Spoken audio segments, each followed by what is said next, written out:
All right, 5, 4, 3, 2, 1. Let's go. Good afternoon, ladies and gentlemen, and welcome to a brand new episode of the Co-op Podcast. I'm your host, Richard Bailey Jr., and today I'm joined by Mr. Gary A. Swaby. What's up, Gary? Hey, how's it going, everyone? Good to be back for another episode of the Co-op. There's some big things to talk about, so I'm excited for this one because we've been needing to get this off of our chest for a few days now, so so it should be good. But how are you, Rich? Doing pretty good, Gary. Just enjoying week 360 of quarantine. Whoa, that's a long quarantine. Oh, yeah, absolutely. And we're also joined by Miss Dana Abercrombie. How's it going, Dana? It's going great. I'm alive. That's all I got for you. That's good news. Absolutely. Yes. So, thank you all for joining us today. As you already know, it has been a very, very interesting week in gaming that we just witnessed this past week with the Summer Games Fest by Mr. Jeff Keighley, as well as some news regarding Ghost of Tsushima and, of course, the biggest topic, Unreal 5, which we definitely will talk about because I know that there are some people that have been very interested to hear what we have to think about how that went down. But before we get to that, briefly, I guess we're going to talk about what we have been playing. I don't know if you've been playing anything, Gary, but feel free to let the fans know what you've been up to since the last time that we did a show. So I have been playing something, but a lot of people are going to be disappointed when I say it. Uh, yeah, so the only thing I played since the last time we talked is Overwatch. Actually, no, that's not true. So Overwatch is definitely one of them. I'm always gonna play that game at this point because it's just my normal go-to game.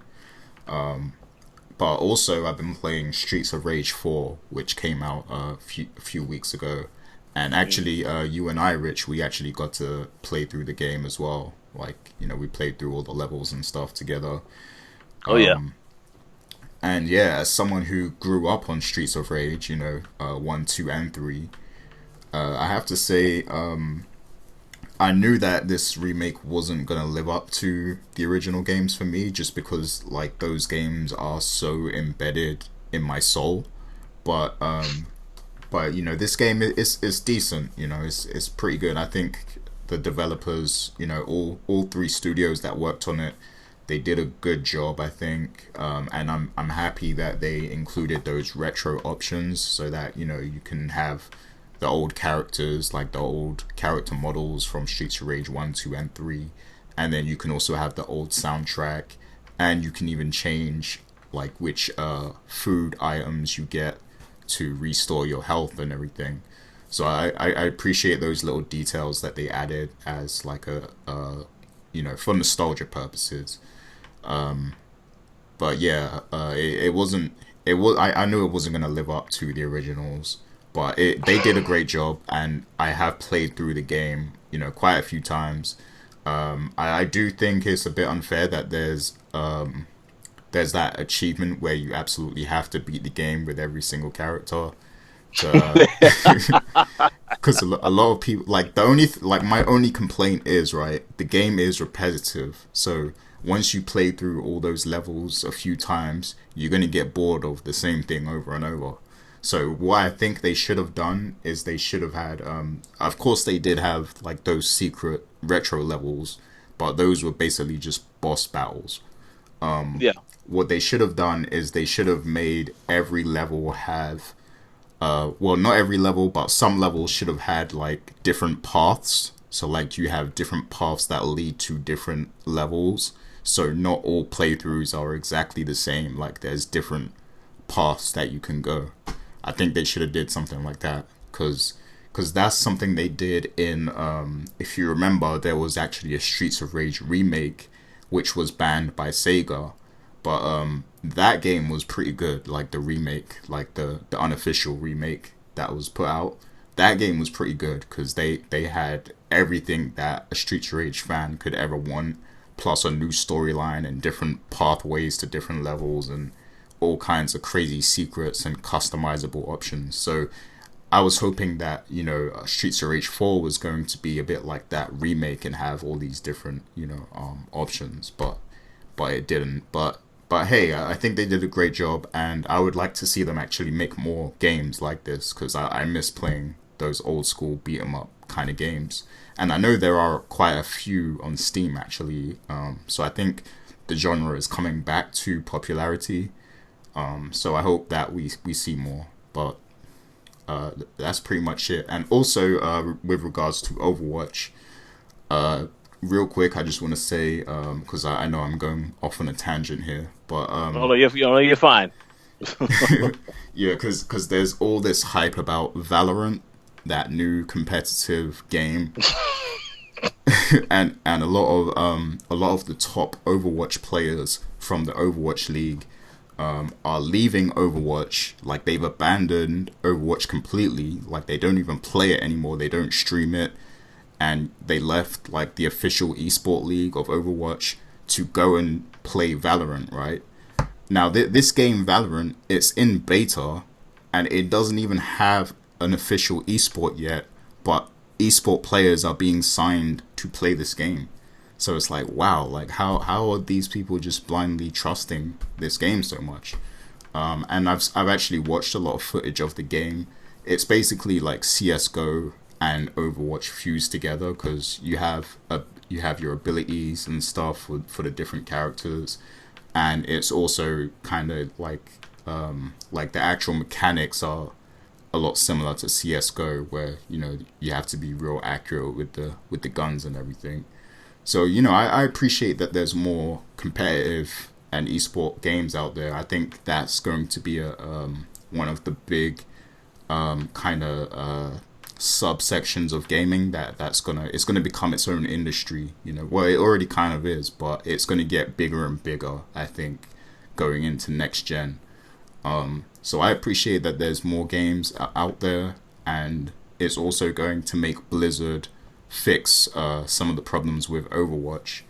But I do want to say that now the game is officially in a decline. I will say that, because a lot of players left Overwatch. A lot of people that were playing it 4 years ago or even 2 years ago aren't playing it anymore. A lot of my personal friends that play it and stuff, that we have like a team, they don't play it as often anymore. And whenever I play it competitively, people aren't even taking the game seriously anymore. So the Overwatch that we know from years ago is gone. Like, it's not there no more, because nobody takes it seriously anymore except the pros that are being paid to play the game.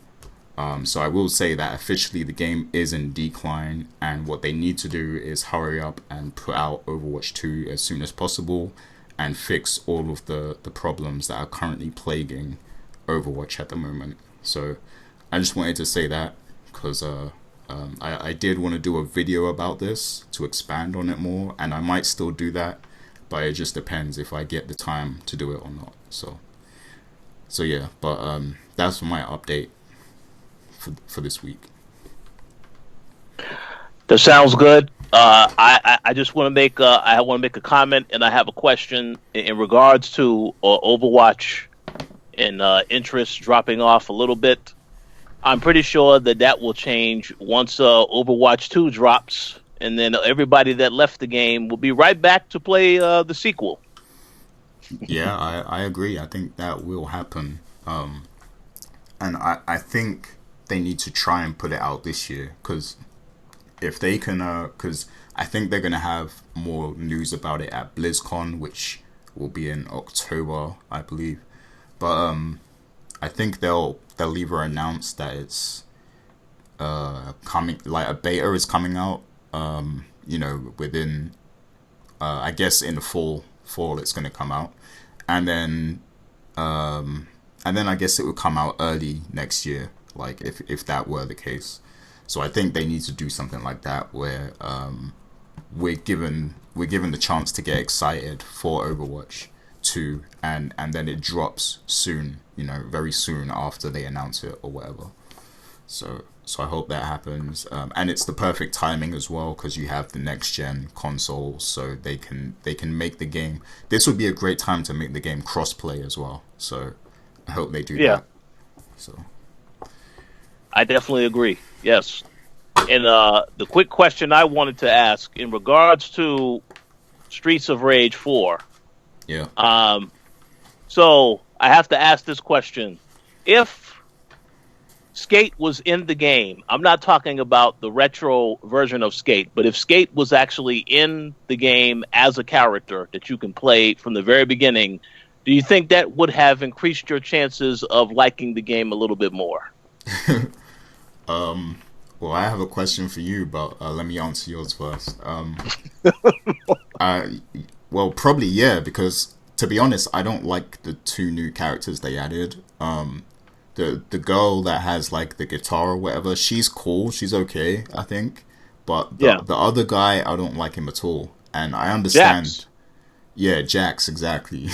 they ripped off Jax with that character. But I understand that they usually they need to have that powerhouse character and everything, but I don't know, there's just something I don't enjoy about playing those characters. So if they would have had Skates as one of the main characters, then yeah, that would have been great. But I also have to ask, where did this narrative about me loving Skates come from?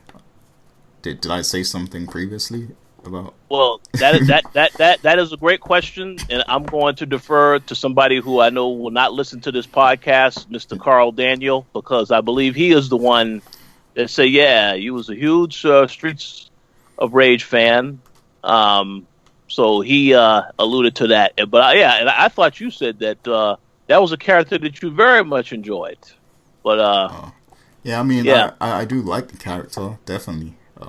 I mean, you had black representation in these games, which was good, and that was in the early 90s. So yeah, I appreciate that character. But I think well, it's a toss-up who my favorite is, because I really like Adam, but he was only in the first game. So like, I guess my series favorite is probably Blaze. But Axel is also really good. So. Awesome. Yeah. Who's your favorite in that game? Well, I enjoy Axel. The one thing I will say about Streets of Rage 4 is I really like the art style of the game. I really do like some of the characters. I agree with a lot of the things you said that I don't like that you have to beat the game with every character. And I feel if that was the case, then they should have taken the extra time to actually give a ending for each character. The same way you have the scenes in between the levels, they could have done like a short one for whichever character you beat the game with, because then that would give me an incentive to want to go back and replay the game again. But otherwise, just beating the game and then nothing happens at the end is very, very disappointing.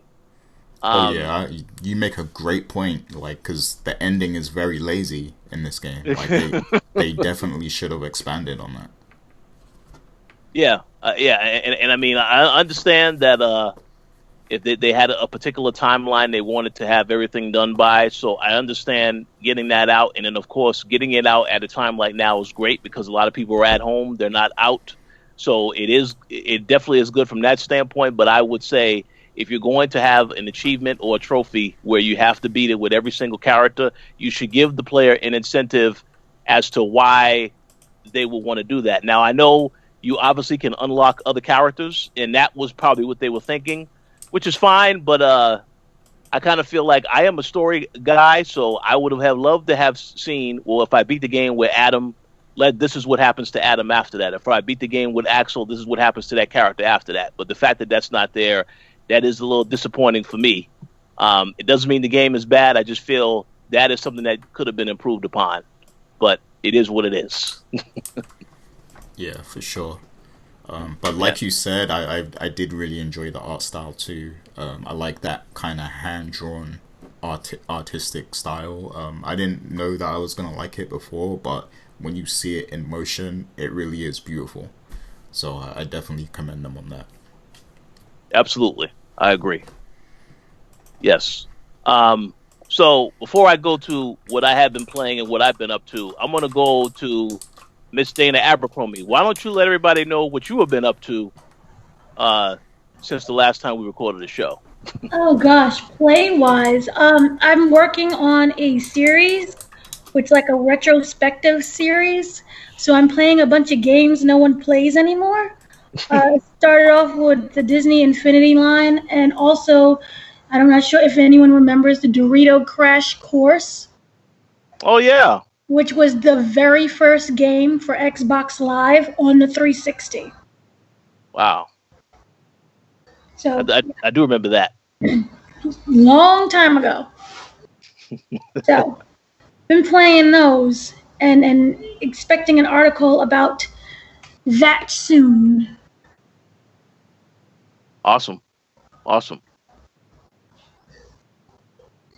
So, as for myself, what I've been up to since the last time we recorded the show, as Gary already mentioned, yeah, we both played through Streets of Rage 4. I pretty much agree with everything that Gary had to say.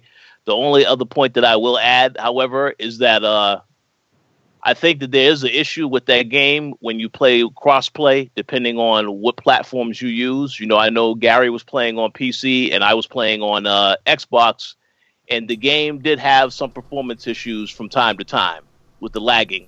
Oh, yeah. So, for sure. I guess that was just because what I need to do now is I need to test how it is playing other Game Pass games with people on the Xbox to really get a feel for how the server is. Because actually, I had a problem a few days ago trying to play the game with Carl as well. So I don't know if these are like common issues on Game Pass when you try to play from PC to Xbox. Yeah, go ahead.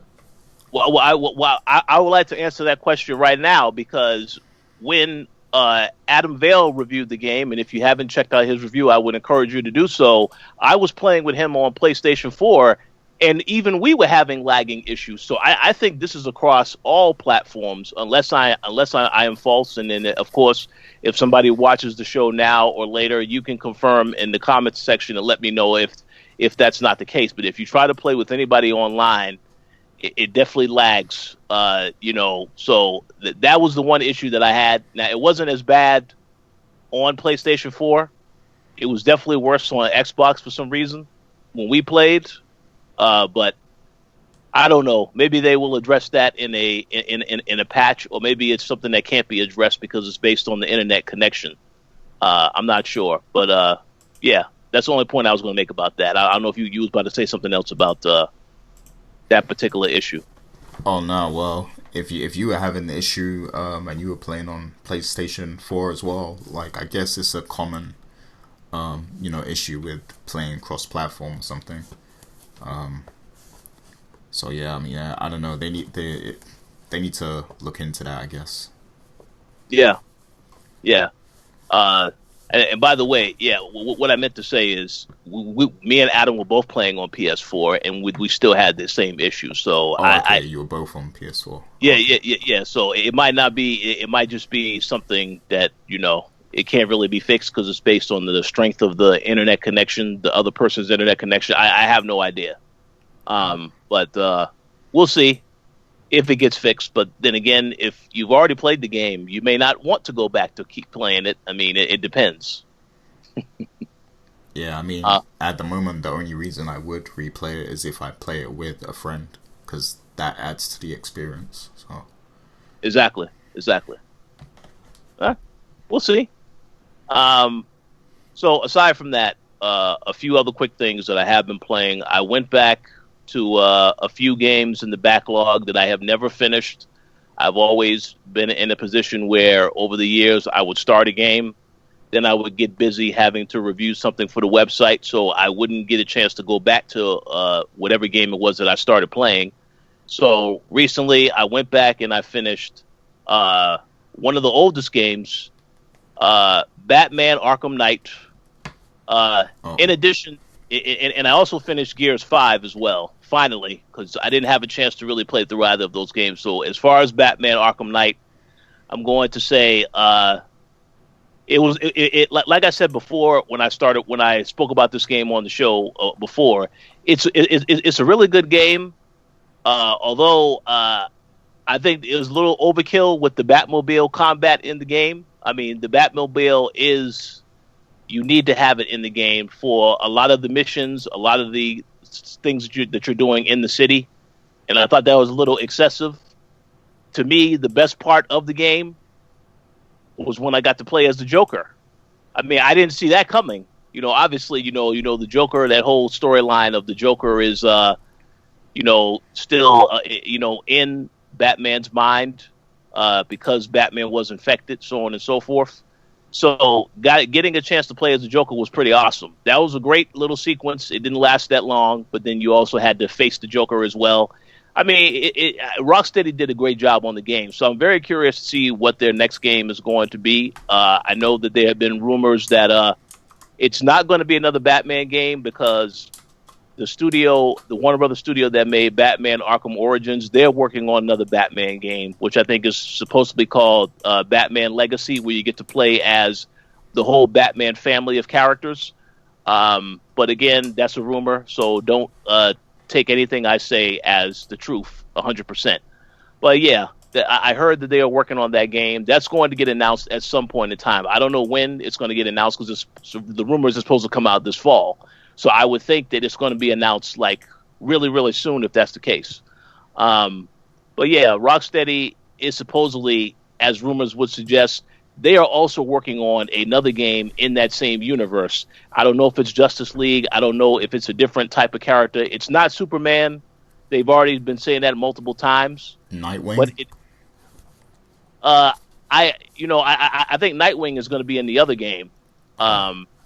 But they did say that the whole plan, the rumor is that it's supposed to be connected in a connected universe. So see, they're also trying to get in on this whole thing with Marvel and DC, where they're making movies where the characters are in the same universe. So this other game is supposed to be in the same universe also, but it's not Batman in particular. It's someone else.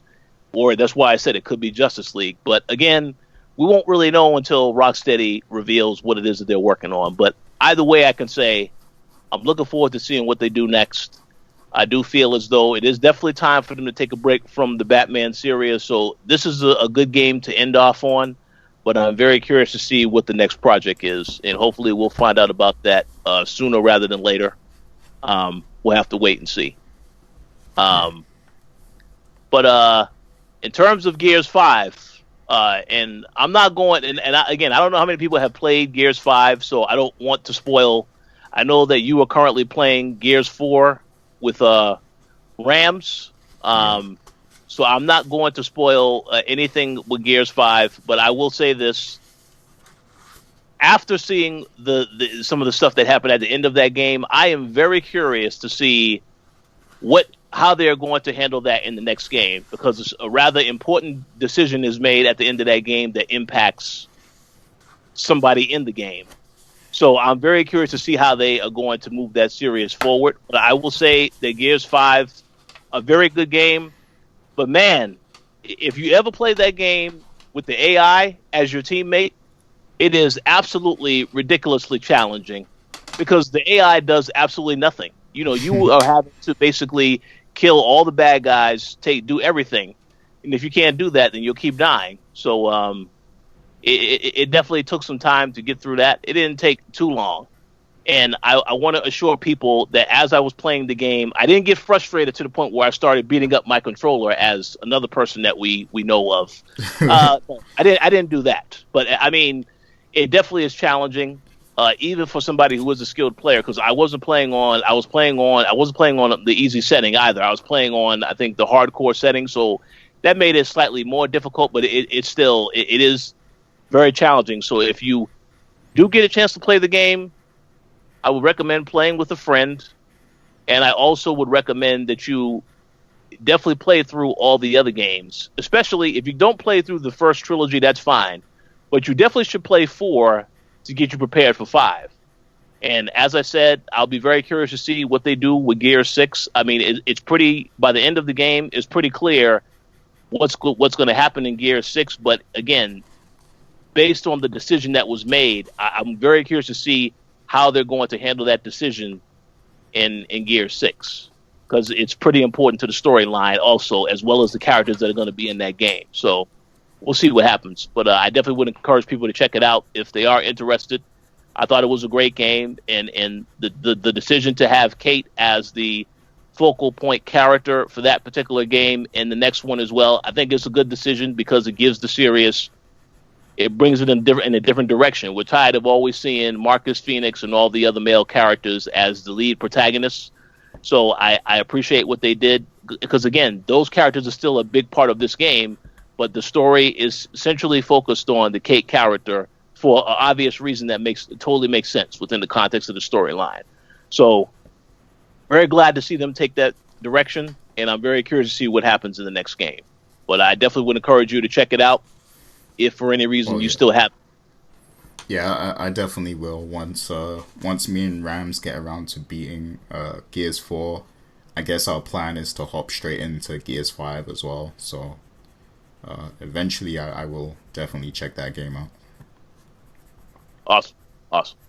Yes. So on that note, that pretty much covers what we have been playing, what we've been up to. So we're going to go ahead and we're going to jump right into the topics for this week.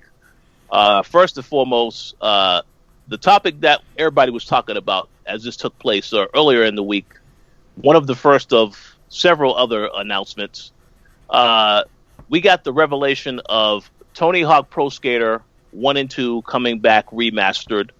It is coming out later this year for PS4, PC, and Xbox One, I believe. And I know I'll give a shout out to Mr. Adam Vale, because I know he was very excited to see this. You know, obviously EA has not brought back Skate. Don't know if they're going to bring back Skate or remaster the other Skates. But I wanted to ask you both, how did you feel about Tony Hawk Pro Skater making a return? And is this a game that you definitely want to check out? So I want to go to Dana first, because I don't know if Dana is into skateboarding games. Yes, actually, I am. Oh, so, okay. Boop on your stereotype. I was a fan of it. I really loved it back in the day of the years that it came out. What I remember most that I loved about it was, obviously, it was the gameplay, but it had such a good soundtrack. Mm-hmm. Yep. So I really hope that they kind of bring back, I know they're going to bring back kind of the essence of what the original two were, but I really hope that they bring back, you know, the goodness that is of the soundtrack. I do look forward to this. Maybe a little less Papa Roach this time, but I think that with, you know, obviously from when it first came out, the graphics are going to be much better. The controls, I'm going to hope, is much better. And I really do look forward to this. This is going to be like a childhood, you know, that's finally you get an uplift, a remastered facelift. So this is really cool. And I did hear that it is going to include the original soundtrack songs. Awesome. Which is great. A bunch of kids would be like, what is this? But it's amazing. It's real music. But here's the really sad thing. Sorry. I got you off. You're good. But the sad part about it is that it will feature the skaters that we know from before, but they're older now. So they have kind of aged them digitally, to match where they are physically in life, which is kind of sad because it makes me feel extra old. Oh, you're still very much young. Yeah, but it's still like a little extra old. Everybody's all old now. It's like watching The Undertaker, who's now gone by Mark Calloway, which is his real name. Oh, actually, this is unrelated, but I do want to say something about that real quick. I saw that first episode the other day of the series. Maybe I am exaggerating when I say this, but this is a series that should have been on the network a long time ago. It's a very revealing. What are you saying? No. No. First of all, you forgot that it took 3 years to film. Secondly, you have to wait until Undertaker is comfortable with this, and kind of in the very beginnings of the network, which was around 5-6 years ago, maybe. It wasn't definitive that Undertaker was going to leave. Now you kind of really feel that you're nailing the coffin, even though he signed a 15-year deal. It's 15 more years. Yeah, you didn't know that? No, I didn't hear about 15. I heard about that. Yeah, so he signed this exclusive new deal, and it's not necessarily for him wrestling for the next 15 years. They don't want him to go anywhere, so he'll still own the name. WWE will have the name and all the rights and everything else, and it'll be more of a backstage presence, which they need because they fired everyone now. But if you watch the documentary, so he automatically has that kind of fatherly role that he has backstage. So It's a very easy transition in order to get the talent in line. So I feel that it just wouldn't be the appropriate time. Now it would be. Oh yeah, because it is coming to an end at some point. Everything. It has to come to an end. You saw. It's a mess. It's a hot mess. Yeah, and that episode that I saw the preview of, where he gets the procedure, that looks very graphic. That they would show. Mm-hmm. Yeah, that's a lot. And if you've seen the second episode, it's really sad, and he has a lot of weight on his shoulder because he also said, I don't want to be that guy where, you turn around and say, yeah, he's moving slow now, but you should have seen him in his prime. Yeah, I saw that part. Yeah, it's appropriate that, So Rich, should I be watching this Undertaker thing first or the Michael Jordan documentary? Sorry. Well, go ahead. No, I was gonna say watch them at the same time. They're both great, and it's all both sad because everyone's ending and gone. I haven't seen any of the Michael Jordan stuff yet. So. Whoa, yeah, an American who hasn't seen it? Wow. Okay. Yeah, I see that. I see it has been trending on social media, so I will have to check that out at some point. You're talking about The Last Dance, right? Yeah. Yeah. Yeah, I just haven't had a chance to watch that yet because I've been working on a few other things, playing a lot of games, but I definitely need to check that out. So, yeah, I'll check it out.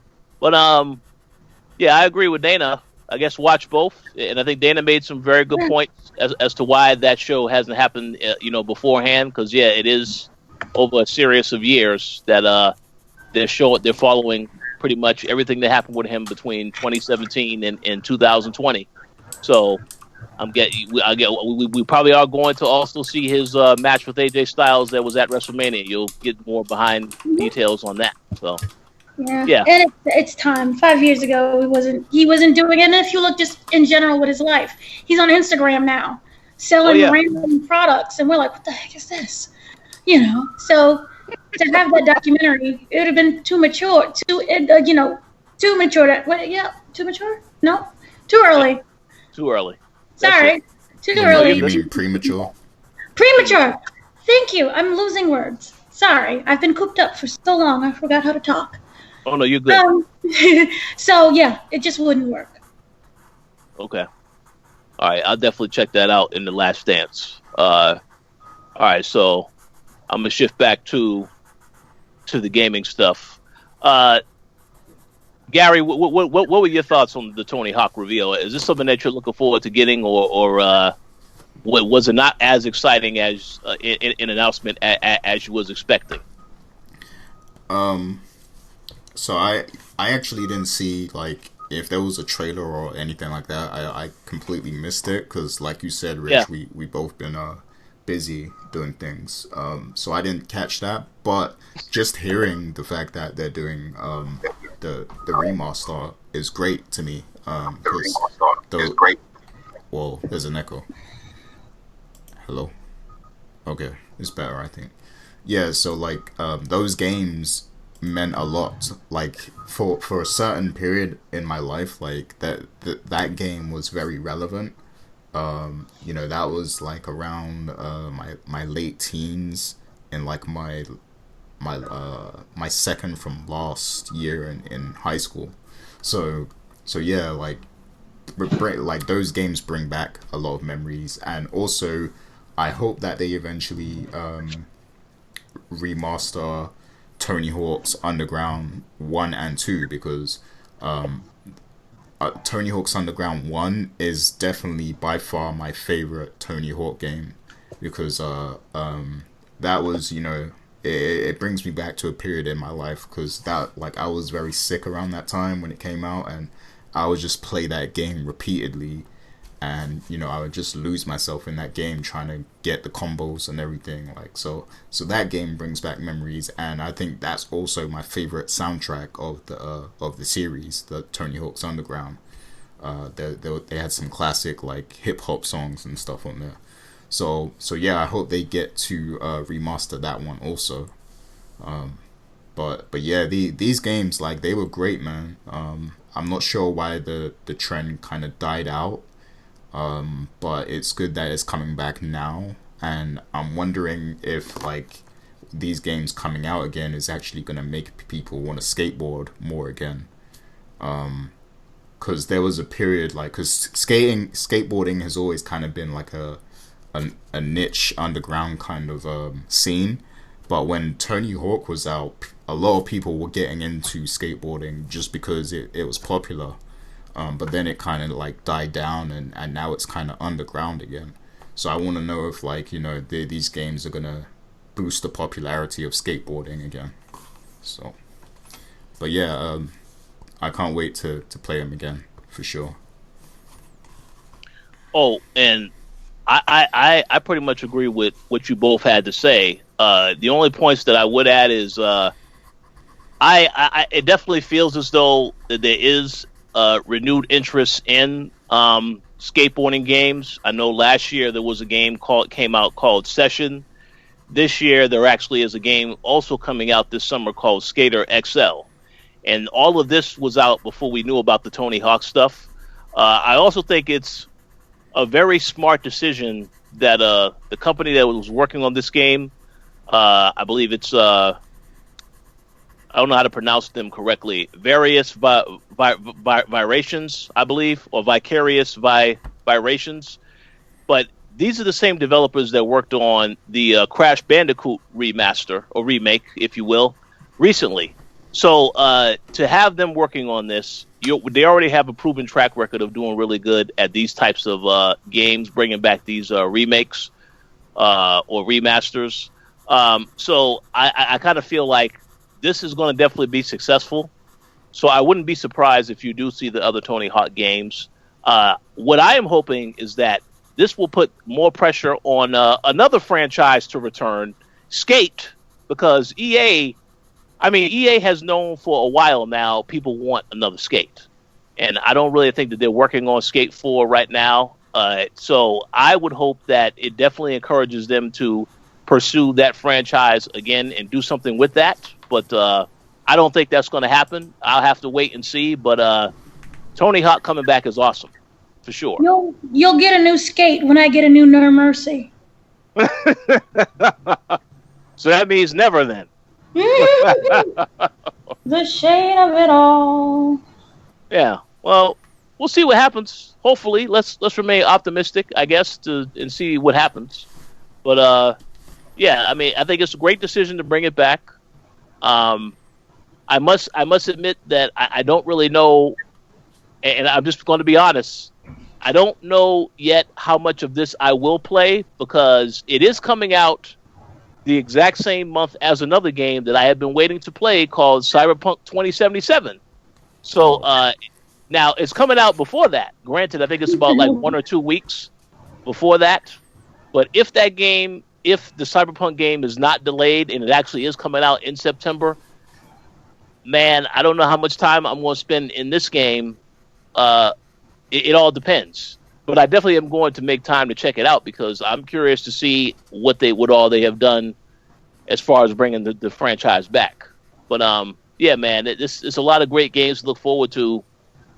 In the fall, and this is before we even get to the newer consoles, which are also still coming out on time. So we'll see how that turns out. And can I just say really quickly, if they released the track list? Yeah. And it's amazing. So they will have Blood Brother. There goes Papa Roach. So Papa Roach is in it. Guerrilla Radio by Rage Against the Machine. Jerry Was a Race Car Driver by Primus. May 16th by Lagwagon. No Cigar by Melon Collin. Pin a Tail on a Donkey by Naughty by Nature. Yay. Oh. Yeah. Police Truck by Dead Kennedys. Superman by Goldfinger. When Worlds Collides by Power Man 5000. And You by Bad Religion. So, and also they are trying to get more songs, but the big problem, along with anything, is that you have to get the rights to these songs. So that's what we know of so far. And the roster will include, obviously, Tony Hawk, Bucky Lasik, Steve Caballero, Jeff Wally, Andrew Reynolds, Elisa Steamer, Chad Music, Eric Colston, Riley Mullen, Rune Gilderferg, Kareem Campbell, Jamie Thomas, Bob Burnquist. So, yeah. Awesome. Yeah, that sounds awesome. There will be new features, obviously, aside from the graphics. But, it'll have local multiplayer and other stuff. And online features has been added. Multiplayer too? Mm-hmm. The online features have also been added to Create a Park mode, so that players can now share their levels online, which is cool. So both Create a Park and Create a Skater will have more customization options, obviously. So that's pretty good so far. And there will be, of course, different collector's bonus, collector's edition, which is $99.99. Does it come with a skateboard? That would actually be really good. But it will include so this is how the breakdown is. The game will cost for regular $39.99. The deluxe edition will be $49.99, which is right now available for pre-order, and it comes with an unspecified unique content and in-game gear. So you can get a skateboard inside of the game. Who knows? Now the collector's edition, like I said, is $99.99. And it will include everything from the digital deluxe edition as well as a birdhouse deck. So, yay. And pre-order is available now. Uh-oh. And it'll be released on September 4th, which is around the corner. Well, yeah, that'll be here before we know it, because we're already almost over with May in a couple weeks. Oh, we just got May. Jeez. And it won't have any microtransactions, so yay! That's another bonus for sure. That's always a bonus. Yeah, man. I'm just very happy to see some of these games come back. Not every game has came back that I wanted to come back, but I'm glad to see this come back because this definitely is good. Well, a lot of people have been waiting for a good Tony Hawk game. I know the last game they released, the most recent project wasn't quite as positive. So I'm glad that he was able to get this going. So, and of course, Oh, go ahead.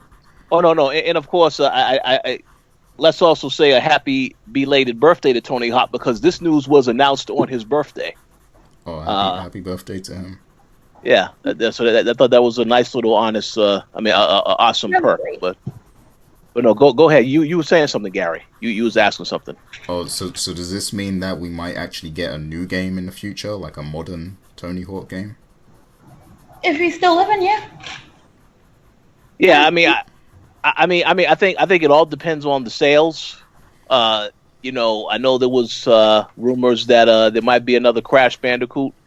I think that Crash Bandicoot, if Sony does pursue that, a big reason for that is going to be because it was successful when they did this. When they did the most recent remake. So I think it's definitely possible, but I think it's all about the sales. Activision is behind this as well. So I don't think it's going to have any. I don't think they're going to have any issue selling it. It's at an excellent price point.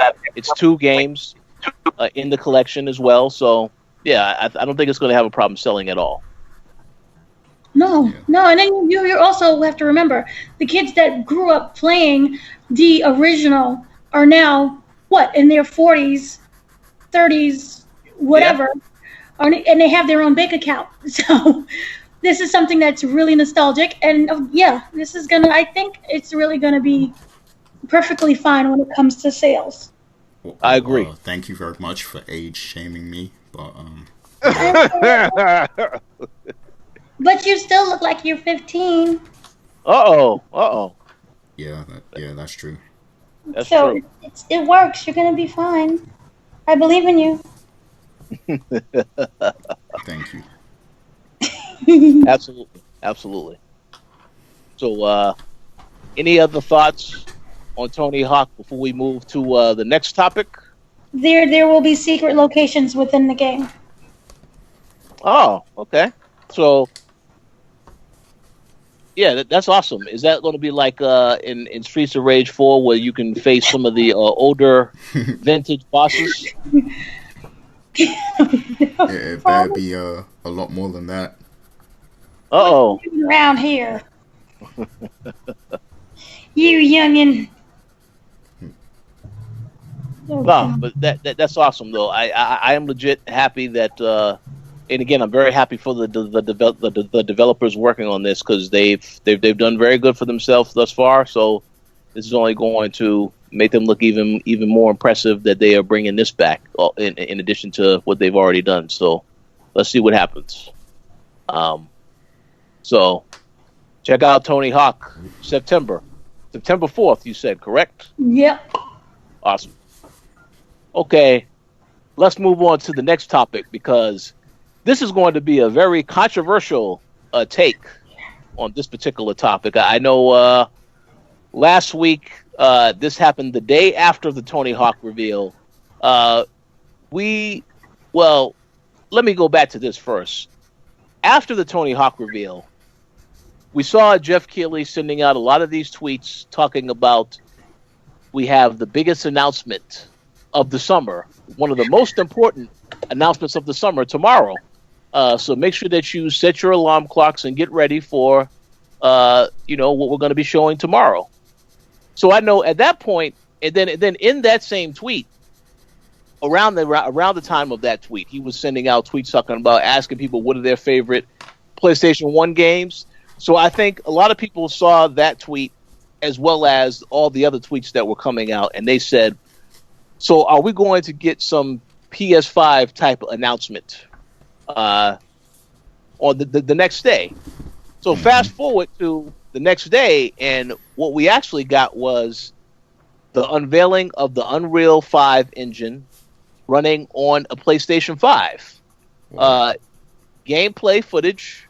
You get to see the lighting system. You get to hear the audio. Obviously, a lot of people saw that information and they were just blown away. It's very breathtaking. So before I get to our deep thoughts on the actual reveal, I just want to ask the both of you, first and foremost, what did you think of this reveal in and of itself, in the actual tech demo that they showed? I'm going to go to you first, Gary. What were your thoughts before we get into all the other stuff regarding this actual demo? So the first thing I have to say is like what do you think he had in that Popeyes cup? Like, because if it was fruit punch, like I really need some of that. But It was a punch, alright. what was that? I said it was sort of punch, alright. A sort of punch? Mm-hmm. That's it. Oh man, A sort of punch. because you guys don't understand, man. Like fruit punch isn't popular in the UK. Like so, usually when I'm in America, I'm always getting fruit punch because it's delicious. But anyway, And also Popeyes is not. I don't know if that's in the UK either, because every time we go to E3, you make sure we got to go to Popeyes. So exactly. that definitely had to make you feel a certain type of way to see that.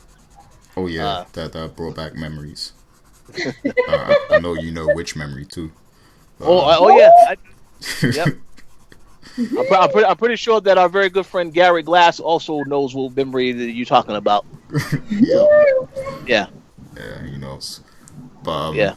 But yeah, sorry. As for the Unreal Engine 5, I was actually impressed because like prior to that stream, like I didn't know what to expect. I wasn't expecting to be blown away by anything. I just had zero expectations really. I was only tuning in because people kept talking about it, and I figured, oh, this is something I can cover for the site and everything. So I tuned in. I didn't know what to expect, but I have to say I was actually quite impressed.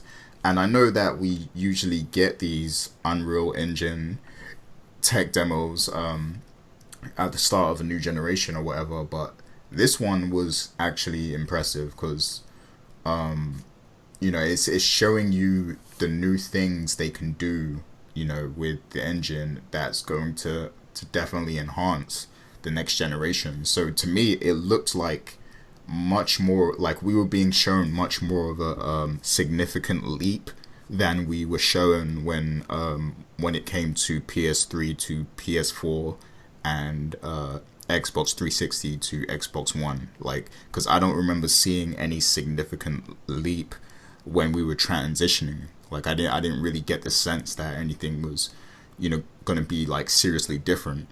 Of course, after the years, we did get a lot of great games that we knew we couldn't have seen on the PS3, like The Witcher 3, for example. But seeing this Unreal Engine 5, it was like, okay, wow, yeah, this really is a leap, from what we're currently on, because those lighting effects and all those textures and all the detail and everything that was going on simultaneously in that tech demo was dope to see it all, honestly. And yeah, like, and just all the ways that they were, like, all the things they were talking about developers could do, like, so the fact that they can take assets from a movie and put it, just they can just put it straight into the game engine, and then they can obviously upscale or downscale the asset, whatever it is, the character model or whatever it happens to be. They can kind of scale it down so that it matches the specs of whatever they're trying to work on. But it's going to make things like that a lot more easy, so you can upgrade your game from Unreal 4 to Unreal 5 with ease. And then if you're using assets for a movie or animation or something, you can easily transfer that over into a game. So for example, like let's say one of these big animation studios makes a movie using the Unreal Engine or something. They can easily like just throw those same assets into a game, and the game will look just as good as the movie looks. So stuff like that is pretty incredible. And then the fact that they were saying you can, this will be compatible with all devices too, so like you can take what you built for the PS5 and you can easily like send it over to like a mobile iPhone version or something like that. Obviously you might have to like downsize certain things, but it's actually going to be a lot easier than it used to be to kind of downscale it for each platform.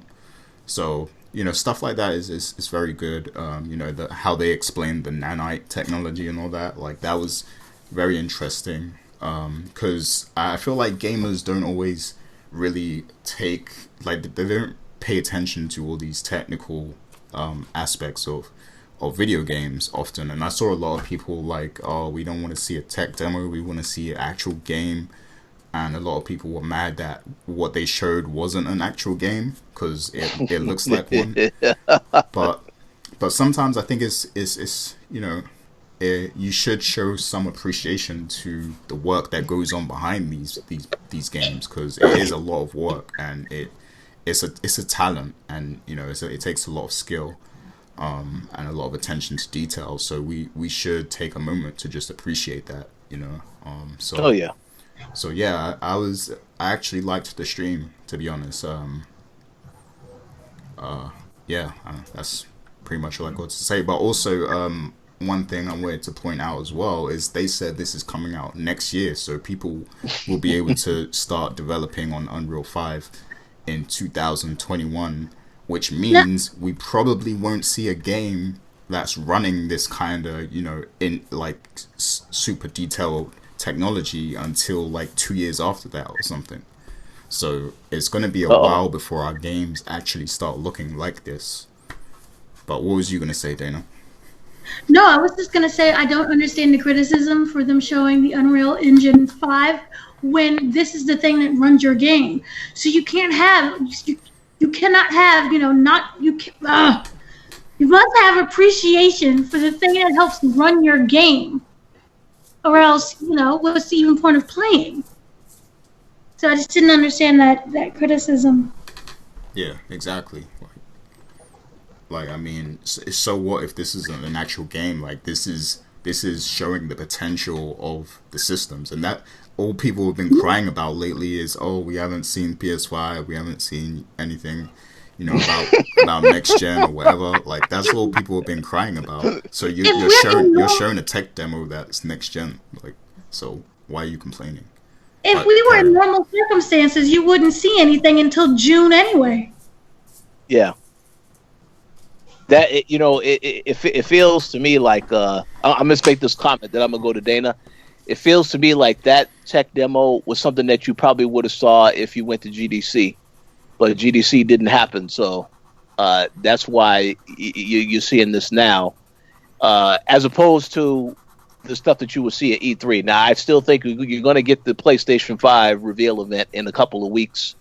You're going to still see what Microsoft has coming for the Series X in July, so you'll still get those shows. But this type of demo, in my opinion, this is something that it probably would have been in the GDC presentation that you would have seen. It might have been streamed online, but if not, you probably would have had to be at GDC in person to watch this actual demonstration, because I know they've had stuff like that before at GDC, showing out different software and they're having people talking about this is what this does. So that's what I thought of instantly when you mentioned that just now, Gary. But Dana, what did you have any other thoughts you wanted to share about what you thought about the demo?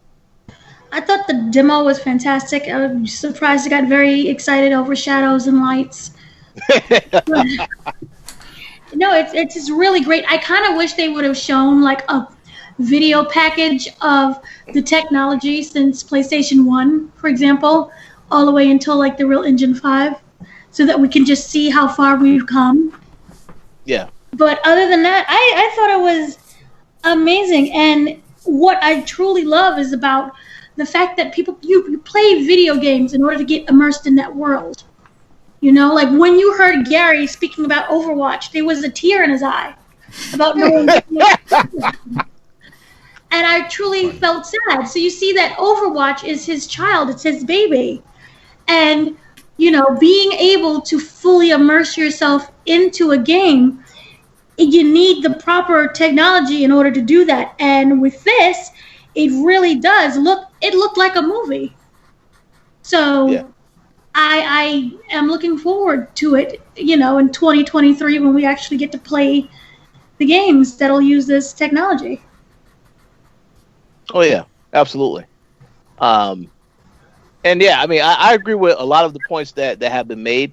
Now, I did want to say first and foremost, there is one thing that I do want to point out. Now I know that you both had mentioned that you make the valid point of people complaining because they thought they were going to see a game. Um, I fully understand why those people are complaining because if you think about it in the context, whenever Jeff Keighley has revealed anything, whether it's at the game shows or whatever, it usually is a game announcement. Now, that narrative changed at the last Video Game Award show because that was when they showed the Xbox Series X for the first time.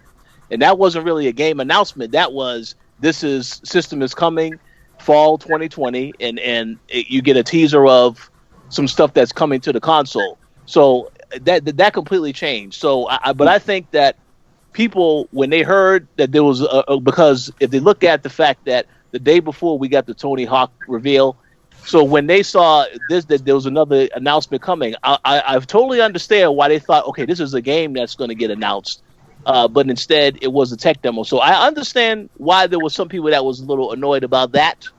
But for the most part, I agree with everything that was said. The demo was very impressive.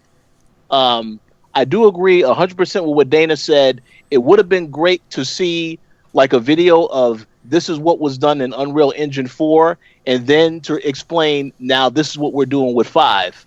That side-by-side comparison, that I think would have been very helpful because that would have showed someone, okay, this is the changes that they've made, the leaps and bounds that they've made with this new engine. And maybe we will get that video later. I mean, I'm pretty sure we might get that later. Even go back to 98 when it first came out. Exactly. So that would have just been good. I mean, that's just me. I like the overall look of everything to show this is what we started with. This is where we're here.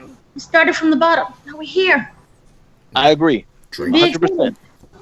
Yes, I agree because I also am a very visual person, so I would love to see what are the changes that you've made to really justify a lot of this stuff. But I'm pretty sure they'll probably do that video at some point in the future. But yeah, I thought the tech demo was great. I found it interesting how they said multiple times in that interview. They didn't mention, Jeff was trying to get them to talk about, is this coming to other platforms? And they did say yes. Never said Xbox. They were talking specifically about PlayStation 5. So I thought that was very interesting, obviously.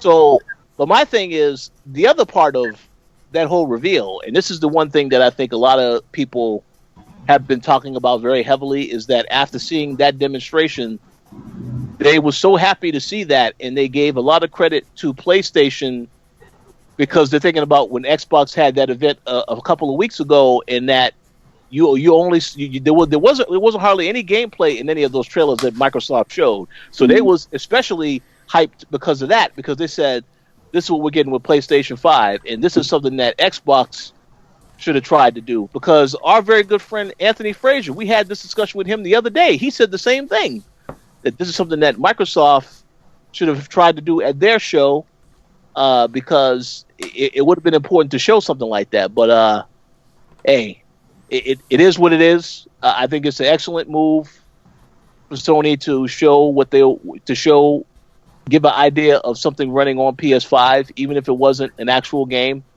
It gives you an idea of what to expect. But as Gary pointed out, it definitely, we are going to be waiting a little bit of time before we see a game in Unreal Engine 5, unless there is an option for someone that has Unreal 4 to upgrade, and then you're able to take advantage of those things right away. And if you're already working on a game in Unreal Engine 4 and then you upgrade to 5, I don't know how much that would impact the development of the actual title. But I mean, it's definitely a lot to look forward to. So I have to give them credit for that. No doubt about that whatsoever. Yeah, and let me say another thing. Like, although I enjoyed this stream and seeing the engine and everything, yeah. I didn't finish that stream thinking, wow, now I really need a PS5. Like, oh yeah, no. It didn't. Yeah, it didn't actually like hype me up for a PS5 or next gen console or anything. I just think it was cool to see, what is possible in the future and everything. And also, like, because I'm just fresh off of playing Final Fantasy a few weeks ago, and Final Fantasy 7 Remake is using Unreal Engine 4. So, in my mind, I'm thinking, wow, imagine what they can do in the next Final Fantasy game if they're going to continue to use Unreal. So that was going through my mind. And also, you got to keep this in mind too. This is just one engine. So who knows what else is going to be possible with other engines that are going to be used next gen. So like, I wouldn't say that the entire next gen is defined by this one engine, by Unreal Engine 5, like, because there's going to be other studios and other developers that are capable of doing even more advanced things than what we saw, in this demo. So absolutely. So yeah, I mean, the engine that they used on Horizon Zero Dawn and Death Stranding, that is another example of a very, very good development engine, and I'm curious to see what they're going to do with the next version of that as well. So yeah, there's a lot to look forward to. One thing I did want to add on to your point about you saying after you saw this, you didn't walk away saying, well, now I got to get a PlayStation 5. Just so that we are very clear, I also didn't walk away thinking, oh, I need to get a Series X after I saw that Microsoft presentation a couple weeks ago. I don't think that either company has really shown what they have coming to their consoles yet until they actually have a formal event talking about that stuff. There's no reason for, I don't think, any of us to get hyped. Maybe, I know there are some people that probably definitely are hyped. But yeah, I as I had mentioned in our little chat with Weapon X and Tony, I still need to see more. And I need to know what's actually coming to these consoles. Now I'm pretty confident, to say the least, that because I know we saw the PlayStation Studios logo, as Dana would say, the Marvel logo influence on both Microsoft and Sony. I will say this. I know we saw those logos, and I know that Sony has a track record of putting out great games, so I'm not worried about the games, but I still need to see that before I actually buy a console. But no, go ahead, Dana. No, I was just saying the logo was, not original. But in regards to the Unreal Engine 5, I'm kind of slightly ignorant when it comes to PC gaming. But would this also mean that there is potential for, to step up in the kind of technology when it comes to PC gaming? That's a good question. So the thing is with that, I mean, yeah, all of this is going to be possible on PC too. Like, wherever is possible is also possible on PC. But the thing is, when these publishers and developers and studios are making these games, they're making them with the PlayStation and the Xbox in mind first, because that's the biggest market, like the biggest gaming market, like, is console gamers. So they're not gonna go too far above what's possible on those systems, because they want it to be easy to cross over to PC and to port it to other systems as well. So a lot of studios tend to not put in that effort to create a game that's using the full capabilities of what a PC could do. So but what makes the Unreal Engine 5 good is that there's a chance that they'll be able to upscale a lot of the textures and details easier for PC players. So we can get a more defined version of the experience based on what graphics card we're using and stuff like that. So I think what's good about Unreal Engine 5 is that they can tailor it a lot more to each specific type of gamer.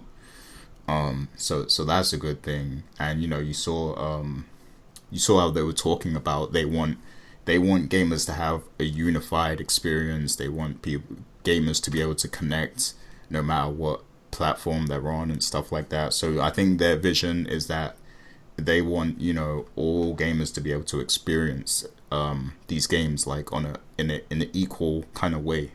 So I think parity is more important for them, like making sure that things can easily run on each platform. So even though, like, because, you know, PC market, we all know that it moves faster than the consoles do. Like, there's new parts every single year. So we're always going to be further ahead than consoles, but it's just the fact that developers aren't going to utilize that because consoles are the main focus and they are the standard of gaming. So... Ouch. That hurts.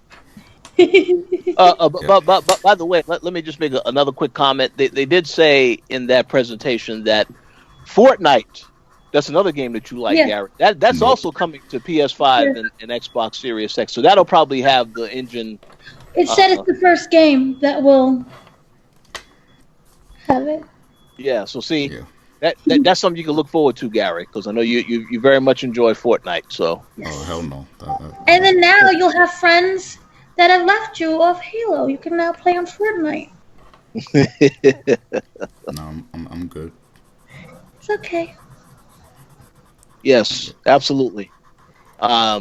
So let's get into this question that we got from Mr. Tony Polanco, because I'm very curious to hear what y'all answers will be from this. He asked, has the Unreal Engine 5 demo ruined other games graphically for you? So, how about you go first, Dana? No! You have to appreciate a game for what it was and what it did for that time. So, yeah, there are games that may have looked, when you're looking back, looked really awful. You know, but you have to see how far you've come and how far technology has advanced.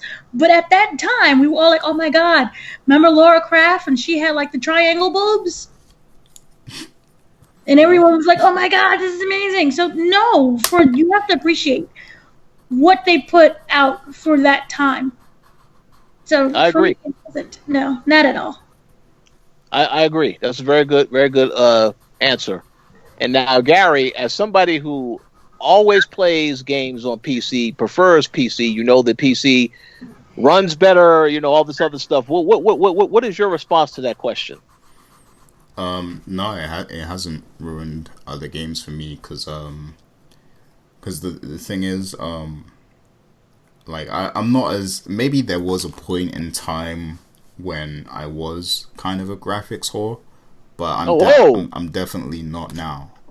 So, you know, I'm not as meticulous about good graphics, you know, these days. Like, as long as the game looks good, it has its own, you know, distinct style and everything. And, you know, performance is the main thing for me. Like, I would rather have a game be properly optimized and, you know, perform well than have, like, the best graphics on the market or whatever. So yeah, I mean, it doesn't mean anything to me. I'll still go back and play older games where the graphics are dated.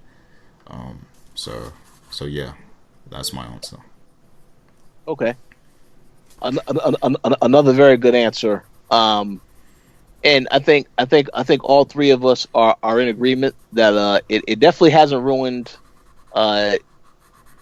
any other games graphically for me personally, because I go back to, even when I think about the nostalgia factor in a lot of the games I played growing up, it was about the experience, it's about the story, it's about the gameplay, that type of stuff.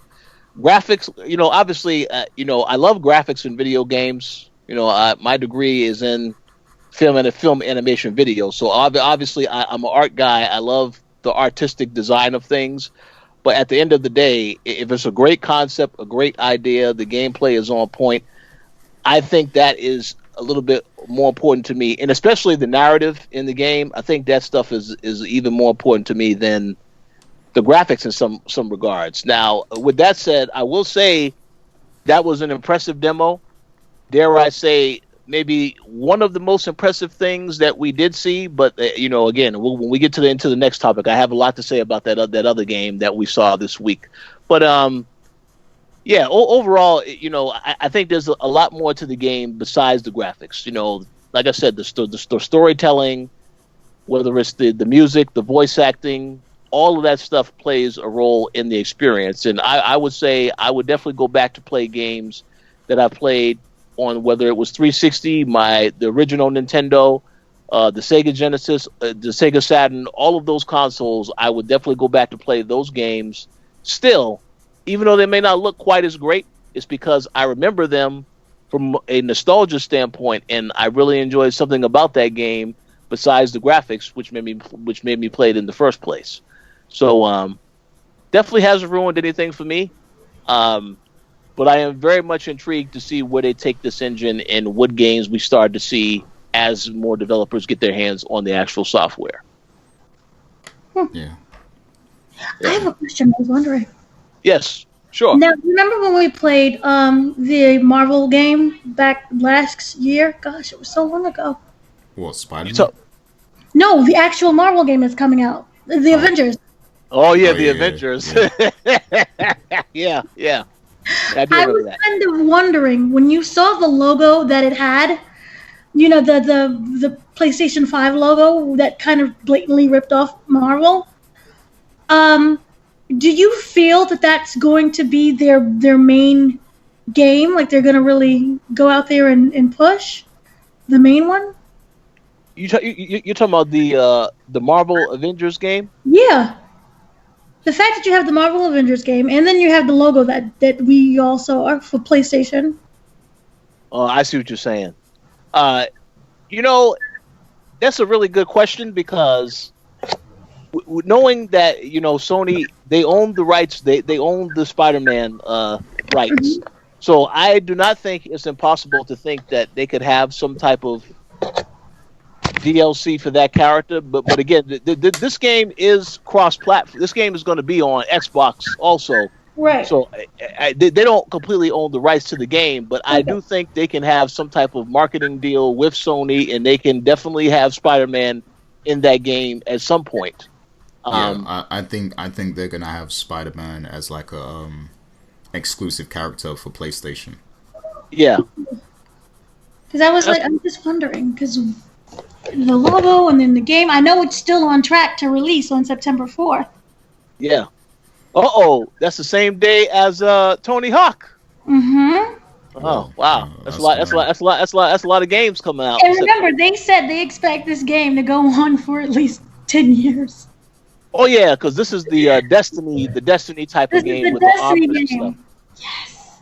Yeah. Oh, so wait. So Rich, when is Cyberpunk coming out? I think it's September 17th. Whoa, okay.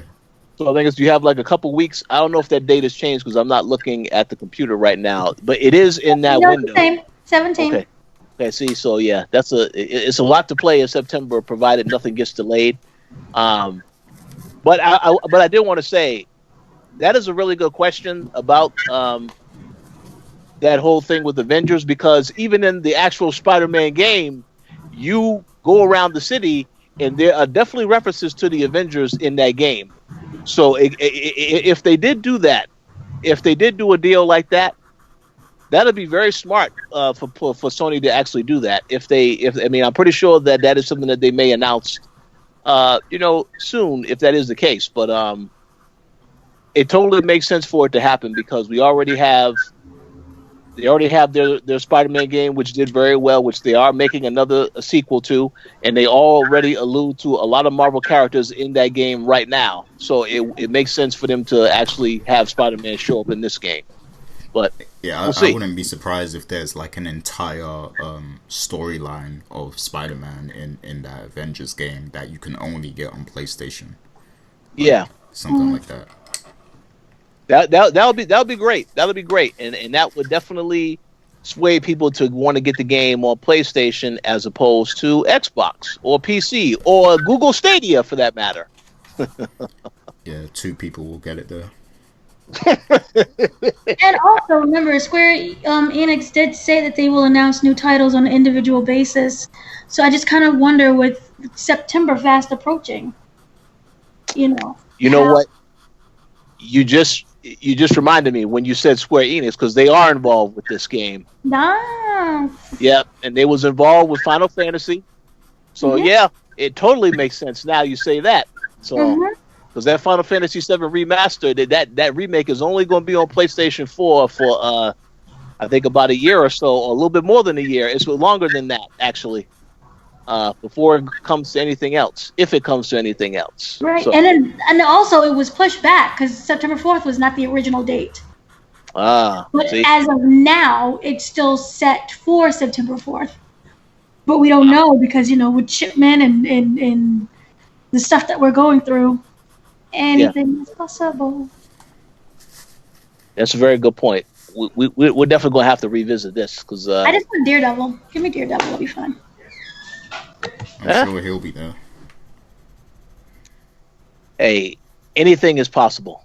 So yeah, we'll see. But that's something to definitely think about, and I'm pretty sure it's going to be a very exciting time because obviously we already know there's a lot of things happening in June, a lot of streams that are going to be happening in the place of E3, and Square Enix. I'm pretty sure they're going to have their show at some point, and whether it's June or July, it's going to be coming soon. So I look forward to hearing about a lot of this stuff in the next couple of weeks.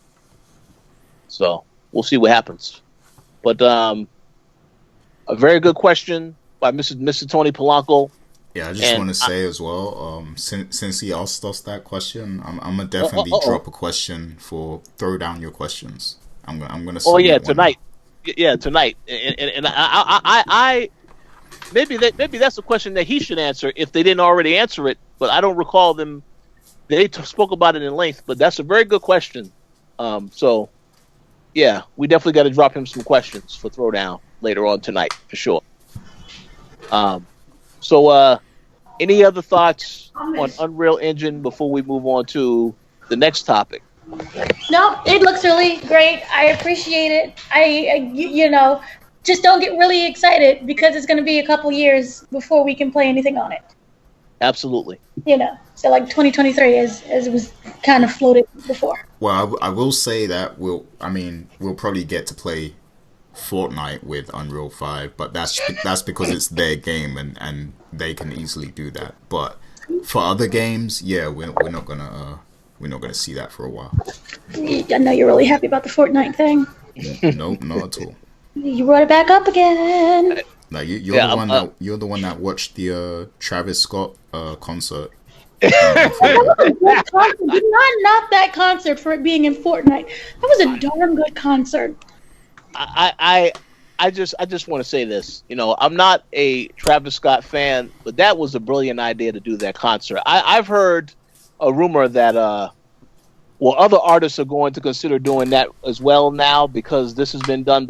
That is a really smart way to use Fortnite because it's so popular with the kids. So I mean, that's even though I don't particularly like Fortnite, I have to say whoever came up with that idea, that is a genius idea, and it was very successful. Is there a 50 Cent concert? Well, in order for that to happen, 50 Cent would have to be making a very good album in the next couple of years, whenever, if he has time in between Power and all these other shows. If he's making more music, then maybe. They might be canceled, so why not? They could be canceled. All the Power spinoffs? Well, they definitely should cancel Ghost of Book 2, but I was there when they were filming Book 2. Don't break my heart like that. Man. It was right before everything went to poop. They were filming right across the street. Wow. And they packed up so quickly, them paychecks said nope. Well, it's now delayed until further notice. Yeah. So, yeah. But we have body cam until then. Yes. Absolutely. Okay, so let's move on now to the other big topic of the week. After we got this Unreal Engine 5 demonstration, the next day we were treated to a Ghost of Tsushima 18-minute state of play presentation. Now, let me just say this before we get into our thoughts. If anyone saw that stream as it was live streamed, you probably thought, this looks impressive. I would encourage you to rewatch that video back in 4K 60 frames per second. It is absolutely mind-blowing how ridiculous that game looks with the detail and everything else. And after I saw that, I said, maybe I need to get a 4K TV for next generation. So I can actually, when I play these games, I can actually see the level of detail the way that I saw that. But man, the game looks absolutely ridiculous. I just want to say that right off the bat. But yes, we got that 18-minute demo, which they went into gameplay, they went into combat, they showed some of the customization options, so on and so forth. So I want to get y'all opinion on what you thought of the demo first, and then we'll get into some of the get into a question that we were asked by our very good friend Carlos. So Gary, how about you go first and let me know, what did you think when you saw that gameplay presentation of Ghost of Tsushima? So yeah, I mean, initially I caught the stream a bit late, but then afterwards I ran it back and watched some of it and stuff. Yeah, this game seems right up my alley. Like it's definitely something I would play.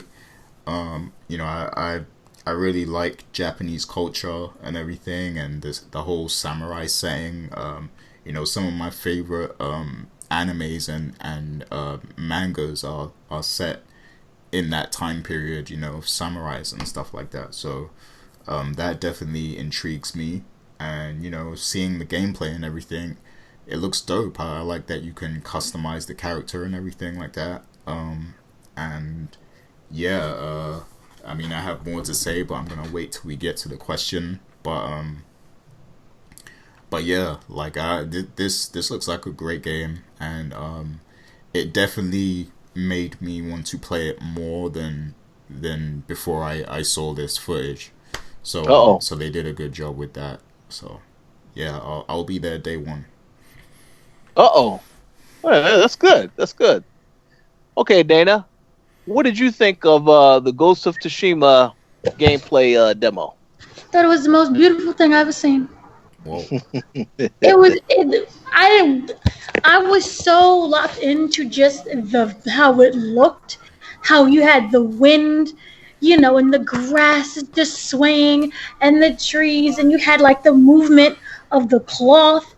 Everything, little things that you don't even think of or notice was in what they showed, and I thought it was beautiful. I definitely will be buying this.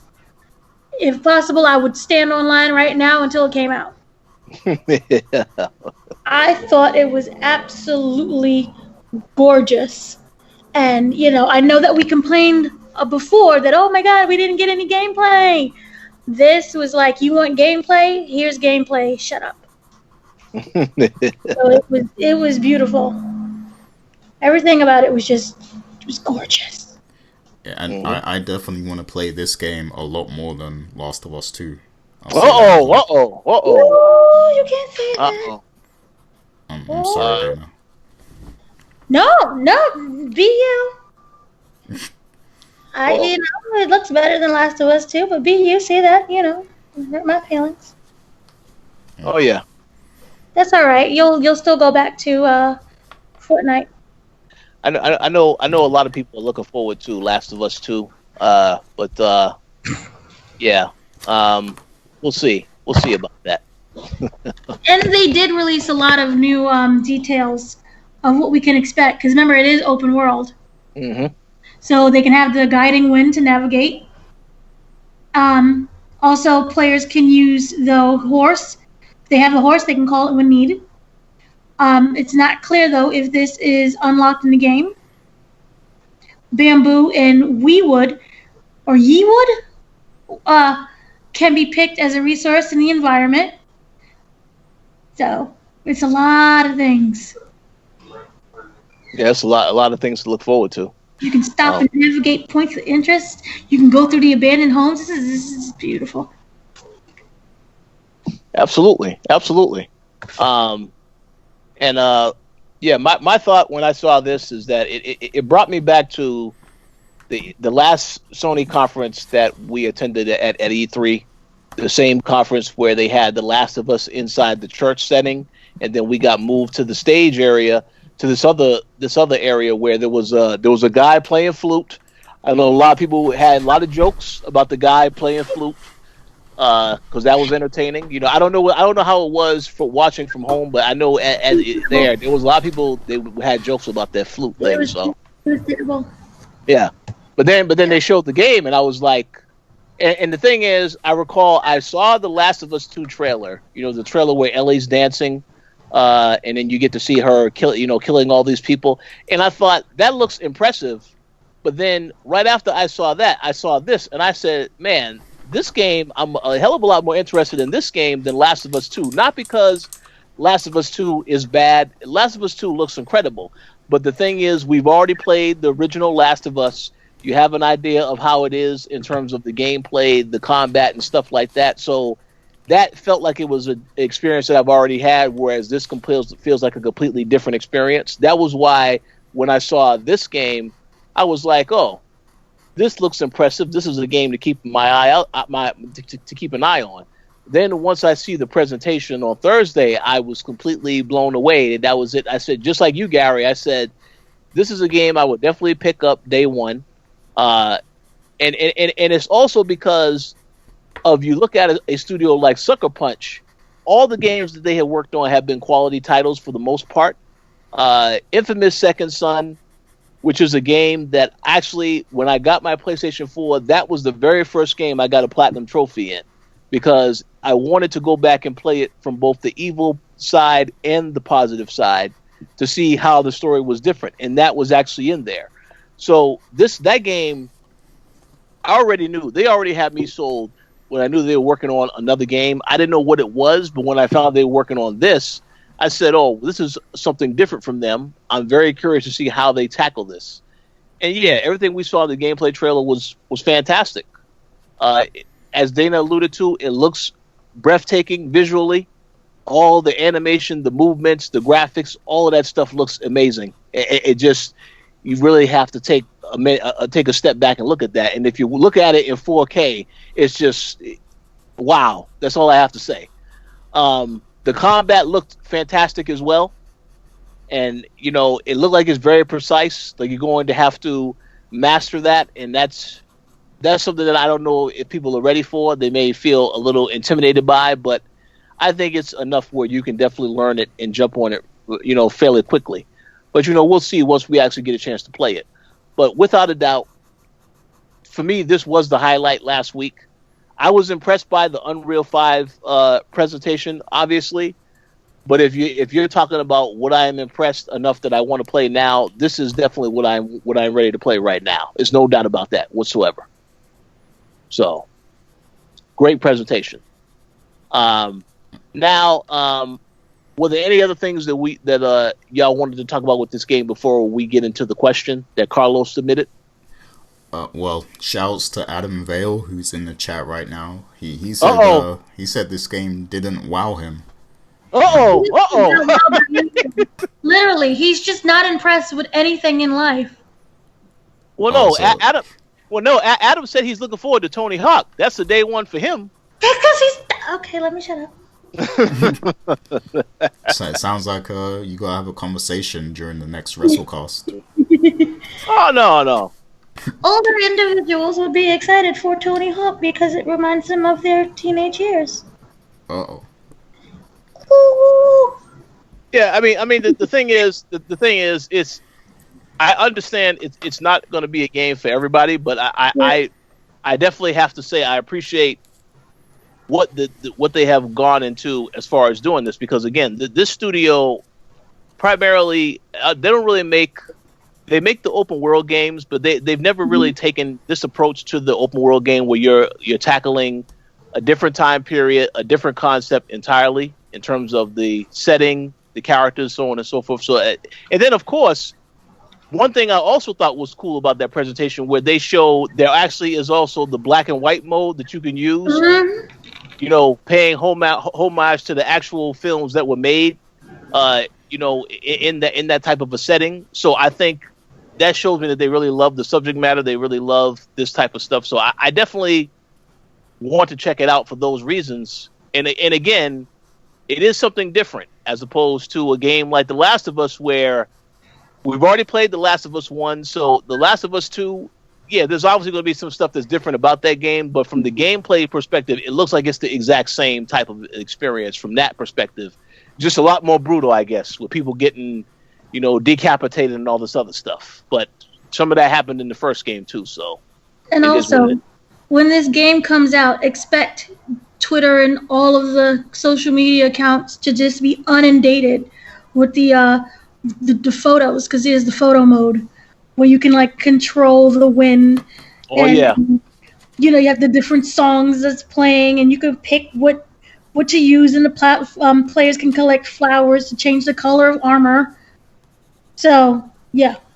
That right there, now that you mention about that is awesome. And one thing I do want to give props to Naughty Dog and Sony.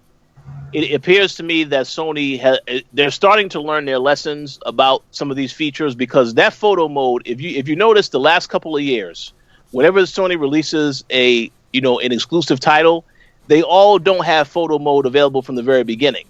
So right. The fact that they're going to have it available for this, I would hope when the game launches, that tells me that they are learning because they know that that has become a requested feature ever since the PS4 came out. People have been asking for photo mode in these games, so it looks as though Sony, if this comes out on day one, that's awesome, because it shows that they're listening to the actual fans that are asking for this stuff. And also that the Japanese voice track can be chosen before you even begin the game. That's one thing that excites me, because I love because I'm used to watching anime and stuff, so I like hearing the Japanese voice and reading the subtitles. Mm-hmm. Absolutely. So it's going to be just incredible and amazing. I hope. I feel it. Oh, no, I agree. 100%. So let's get into this question from Carlos over at the Throwdown. And this is a very good question. I'm glad we can have this discussion. Okay, he says, a lot of people are saying that Ghost of Tsushima looks like Assassin's Creed feudal Japan. Would you be disappointed if the game is just that? Or are your expectations set for this game to be something completely different? Okay, very, very good question. I have some thoughts on this, but I want to go to someone else first. So, Dana or Gary, would you like to go first and provide your answer, or do you need some more time? You want me to go? Yes. Okay, go ahead. Yeah, go ahead. Now that is one of the things I was thinking when I saw that stream. I have to admit, I was like, okay, so this is just like Assassin's Creed. Like it's like a Japanese version of Assassin's Creed. But I will say that there's nothing wrong with that for me personally, because I actually kind of like Assassin's Creed gameplay a little. Even though I haven't played Odyssey yet, and I still haven't finished Origins, but I kind of like the combat style that they have in Assassin's Creed, so I don't think that's a bad thing. And it's not Assassin's Creed. Like, this actually is something different, even though it looks like Assassin's Creed. It's still a different game. It still has its own unique storyline, and I feel like there aren't that many games, with this kind of setting. I mean, we got Sekiro, and we've had a few kind of feudal Japan games in recent times, but this game is it's like a really mainstream version of it, because a lot of people have their eyeballs on that, so I think that's great. I wouldn't say that they're straight up copying Assassin's Creed. It's just that it looks very similar, and there are enough things that make it unique for it to stand on its own still. But yeah, I definitely get the comparisons, because the climbing mechanics and some of the combat mechanics and the sneaking and stuff, that it definitely does look like Assassin's Creed. Yeah, absolutely. But it doesn't, for me, that doesn't hurt the game in any way. Well, I mean, well, I'm not. I'm going to go to Dana next, but just to make a quick comment to your point, you definitely can look at this and say, well, this is probably going to be a better version of Assassin's Creed because of a lot of the stuff that we did see in the actual trailer. But yeah, I mean, we'll see because there's still a lot more to say about it. But I do have some things to say, but I want to go to Dana first. Dana, what is your answer to this particular question? No. No. Next question.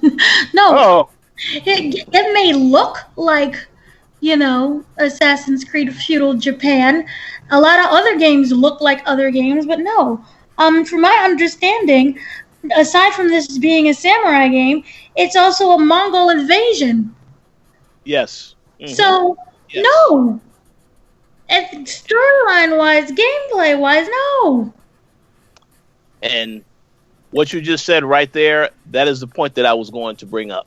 You see, I know a lot of people will look at this game and they'll be like, it reminds them of Assassin's Creed, and you could say that maybe it looks like that, but it is different from the perspective of that. And one thing that I thought stood out to me most when they had that demo is that they showed you playing as the samurai and then as the ghost. Mm-hmm. And that essentially, to me, brought me back to infamous Second Son, where you can either play, the positive person, or you can completely become evil. And I know that is one thing that Sucker Punch is very good at doing when they do these games, is that it gives the player a choice in terms of what actions you want to do, and it definitely impacts the ending. So even though they didn't really go into any of that detail, them showing that in the actual demo tells me that that's going to be a part of this game as well. It's the same director on this game that was on Infamous Second Son also. So I'm pretty sure they're going to play around with that, because because if you saw in the demo, when you played as the ghost, you were a lot more brutal and dirty with your actions as far as taking out the enemies. Whereas when you're playing as a samurai, that was a little bit more different in terms of the stealth and stuff like that. So even though they didn't allude to this, like they didn't actually say that in the actual presentation, just by watching that video, I'm sure that is something that is going to be touched upon when you actually play the game, and that you are going to have those types of things where based on how you play, it's going to impact the end of the game. Right. But again, don't quote me on that. I'm just saying, based on the track record of what they've done with these other games, I would not be surprised if that is featured in this game too. And it seems also like it's a more grounded approach than what Assassin's Creed would be. I don't understand why people would say that while comparing that. No. And I believe it's a revenge game, because you have to go after the Mongolian invaders, because there's an invasion on Tsushima. Yeah. So, no, I think that no. And I know no, because even if you just look at the demo, the gameplay will just involve players kind of liberating outposts, and you're also fighting the invaders throughout the main story. So. Yeah. I think that it's too layered. Not to say that Assassin's Creed is not layered at all. I'm just saying that the game itself seems to balance between honor and dishonor, and that you can choose to fight the enemies directly like a samurai, or you can choose to pick off the enemies. I just don't know. Yeah, it feels like that is definitely a different part of the game that separates it from Assassin's Creed. But the one thing I was going to ask Gary, because I think Gary has finished Assassin's Creed Origins. So did they even tackle choice in that game? Because I haven't really had a chance to get into that game. No, I actually didn't finish that game. From what I remember, I don't think there was a lot of choice in that game. The story seemed pretty linear from what I played so far. So yeah, I mean, this game definitely isn't it's definitely not entirely like Assassin's Creed. It's just it's only a few gameplay mechanics that kind of make it look similar to Assassin's Creed, but beyond that, it's a completely different game. And as Adam said in the chat, Assassin's Creed games are all about recreating history and revisiting historical locations. Like, that's the appeal of Assassin's Creed. It brings you back to, specific setting. And I know, like, to be honest, I feel like Ubisoft is probably kicking themselves that they didn't do feudal Japan themselves first, because it was heavily requested. Well, didn't they do like a handheld? They did like a handheld. Like nobody played that. People wanted a real Assassin's Creed game in that saying. Yeah. Well, listen. I'm pretty sure that if this game ends up becoming a major success and popular, then Ubisoft will be like, okay, we need to do that in the future. Now we need to approach that from that standpoint. And also the fact that you have the black and white mode, that definitely separates it. Oh yeah, absolutely. Yeah, yeah. Oh no, because I just was going to add, because they did emphasize that they were huge fans of those types of movies. So that right there tells you how much they care about the project, that they would make sure that they also put that in there, because I'm pretty sure there are people that are going to play this that are also fans of those types of films. And it's going to feel even more of that type of experience to them when they actually get a chance to play it. Right. And I'm not really familiar, but for Assassin's Creed, there's a lot of Templars, and it kind of makes it like a modern-ish storyline, Gary? Well, I mean, in some of the early Assassin's Creed games, there was like a modern day storyline attached to it. So it was sort of like the Matrix, where the guy went into a machine and then he went back to his ancestors, back in Italy or wherever. So there used to be like a modern aspect to it, but nowadays I think they've been mostly focusing on the historical side more than the modern day side.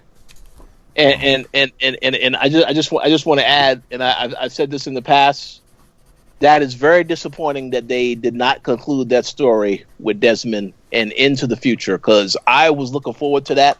And I think Ubisoft said, well, to hell with this. We're just going to make Assassin's Creed in different timelines every other year. So that was disappointing. That's what people latched onto with the series. Like, they liked the feeling of going back to these ancient cities and regions and stuff. So that's what gamers started to really appreciate it. So I guess Ubisoft thought, you know what, that's what people love, so we're gonna make the series about that, because we don't know how to write this story anymore. Like that's pretty much what it was. Like that's exactly what it was. They couldn't figure out how to keep it going, so they just said, you know what, let's just keep it, history basically. So. Yeah, you don't compare it. Yeah. I mean, let Ghost of Tsushima be its own thing, until we get the game, at least let's judge it for what it is on its own. But I think we can definitely agree. I don't know if all three of us agree, but I think we can definitely agree we're looking forward to this more than The Last of Us Part 2. Definitely. 100%. That's messed up. Also, and one more thing, also, speaking about the editions, because there's different editions, because all games have different editions. The collector's edition, which is $170. Do I get a sword? I would love that, but no. Oh. That would be a really great idea. But no, you get the steelbook case with the game, a replica polyresin mask, and stand, but it's not meant to be worn. You get a war banner, so not the sword, but you get a banner. You also get a wrapping cloth. I have no idea what that means, but you get a wrapping cloth. Here's the big thing that's going to be really amazing. The physical 48-page mini art book by Dark Horse. You get a cloth world map and a voucher for all digital content from Digital Deluxe Edition, which the Digital Deluxe Edition includes the... Oh, wow.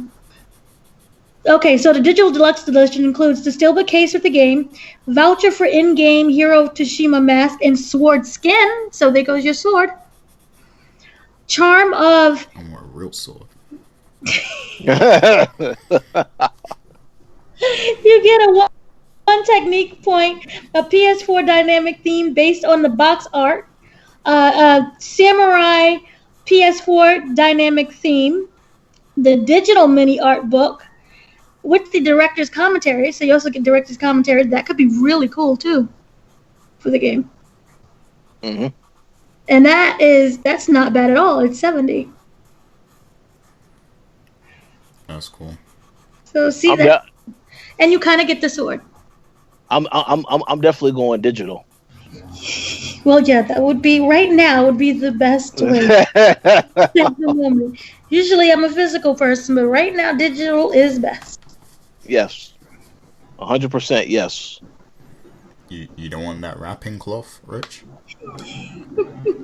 Oh no, because I know if I was to order a package, I probably won't get that package until maybe about a month or so from now. Whoa. Yeah. Whoa. Okay. Because just a real quick point, my brother had ordered some masks for me, for protection purposes. Those masks somehow got sent to New York City, and they have been in New York City since April 26th. They are not going to arrive here until this upcoming Wednesday. Well, are they checking your mail or something? Like, what's going on? Oh yeah, this is United's Postal Service delivery. So I don't know what that's all about. But no, go ahead. What you say, Dana? I said thank you for the mask. It was lovely. Oh yes, absolutely. Anytime. Yes. So we'll see.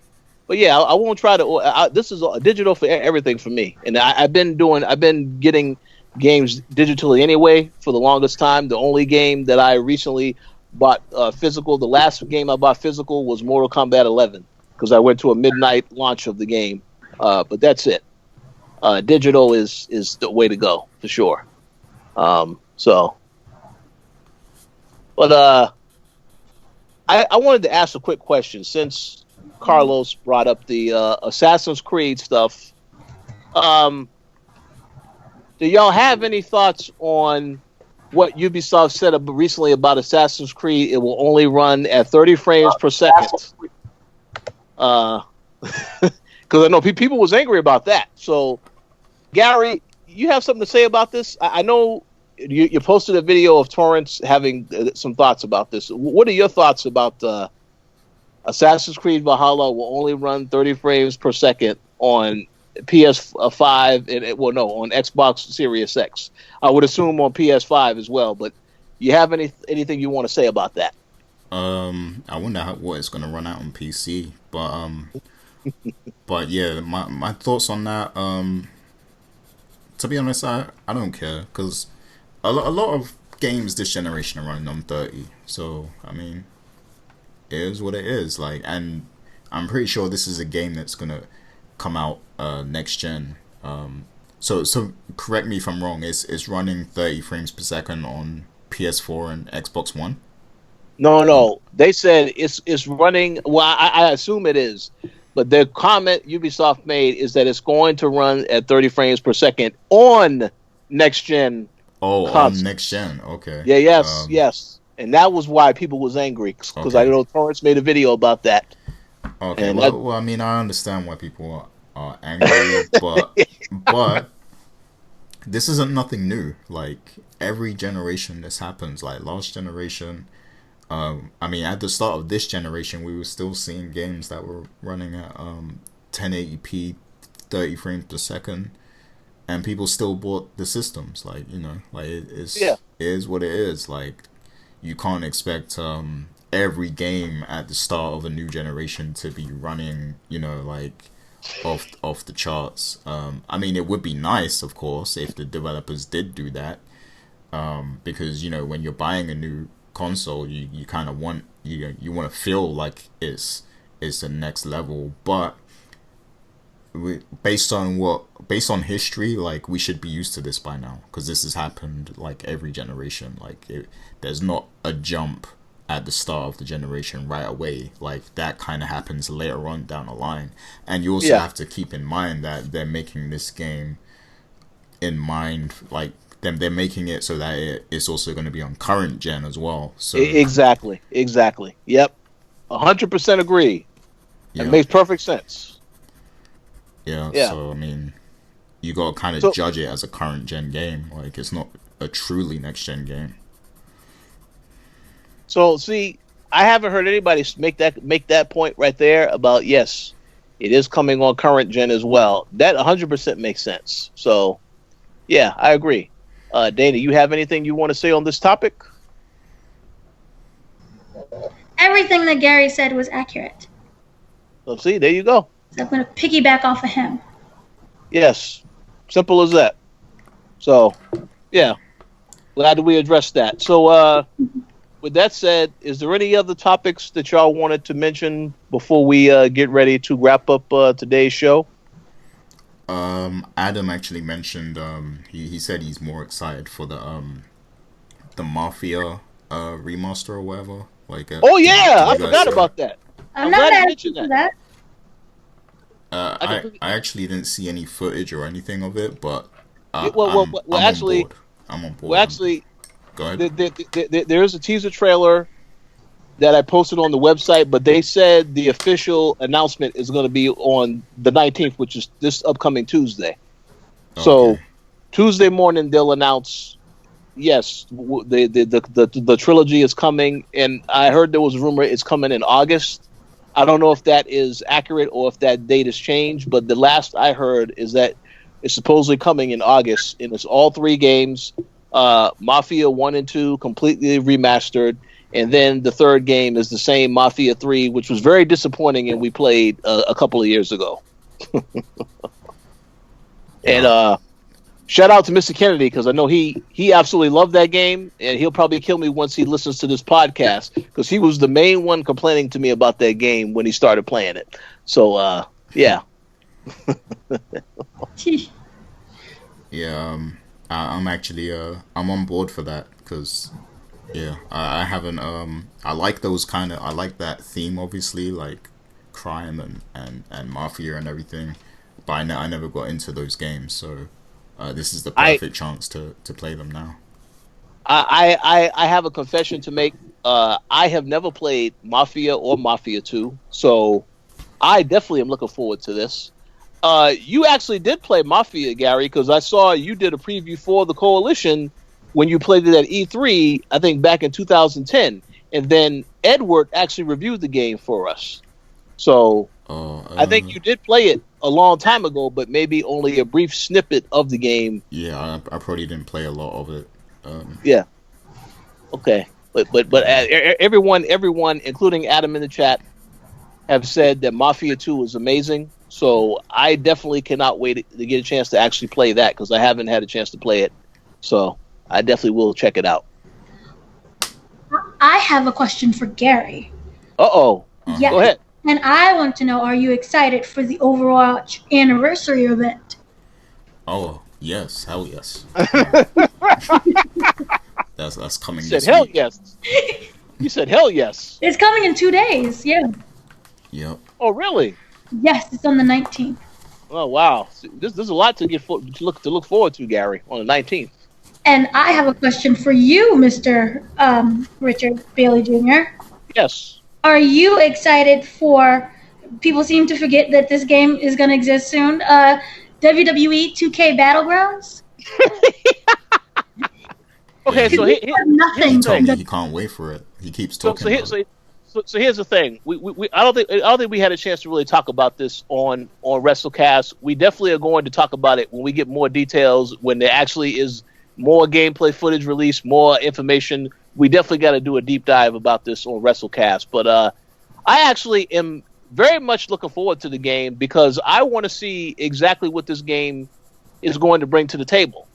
Now, I did want to say this. I sent both you and Adam a video earlier today of, I believe it was a YouTuber that put out a video. I believe the channel was Smack Talks on YouTube, where they were talking about some of the features that the producer was talking about they want to include in WWE 2K 22 or 21. I don't know what the next game is going to be. 22, because we're not getting one this year. Okay, so I am looking forward to that game even more if they actually do those features. But until then, I'll settle for this 2K game and give them the benefit of the doubt. But I definitely have to hear more information before I am fully committed to what Battlegrounds has to offer.